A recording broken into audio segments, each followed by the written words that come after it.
Everyone, আসসালামু আলাইকুম। This Medha and welcome back to my new video. আশা করছি তোমরা সকলে ভালো আছো। আজ আমি সপ্তম শ্রেণীর ডিজিটাল প্রযুক্তি বইয়ের ৭৪, ৭৫ ও ৭৮ পৃষ্ঠা নিয়ে বিস্তারিত এই ভিডিওতে আলোচনা করব। তো চলো ভিডিওটি শুরু করি। আমি শুরু করছি সেশন 5 থেকে। আমরা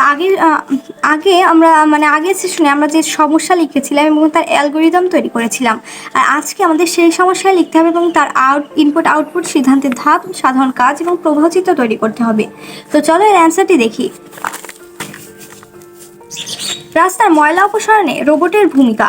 বিভিন্ন ইনপুট বা আউটপুট, ক্যামেরা ও সেন্সরের সাহায্যে বর্জ্য শনাক্তকরণ। বিভিন্ন সিদ্ধান্তের ধাপ, বর্জ্য শনাক্ত হয়েছে কিনা দেখতে হবে। বর্জ্য দেখা গেলে রোবটের হাতের মাধ্যমে তা উঠিয়ে নির্দিষ্ট স্থানে রাখতে হবে। পুরো জায়গা বর্জ্যমুক্ত হয়ে গেলে কাজ শেষ করতে হবে। বিভিন্ন সাধারণ কাজ, বর্জ্য যতক্ষণ শনাক্ত হতে থাকবে ততক্ষণ পরিষ্কার করার কার্যক্রম চলতে থাকবে। আমাদের প্রবাহচিত্র শুরু। ক্যামেরায় বর্জ্য শনাক্তকরণ। বর্জ্য কি শনাক্ত?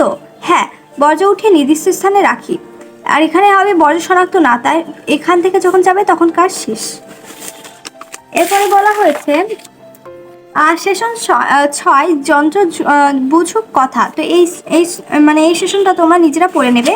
আমি ৭৮ পৃষ্ঠা নিয়ে আলোচনা করব।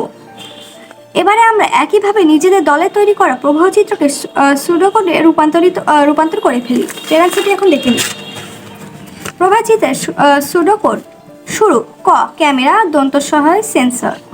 যদি ক হ্যাঁ এবং দন্তস হ্যাঁ হয়, পরিষ্কার করি। এখানে একটা ব্র্যাকেট, ফার্স্ট ব্র্যাকেট, কমা, এরপর শেষ, অন্যথায় শেষ।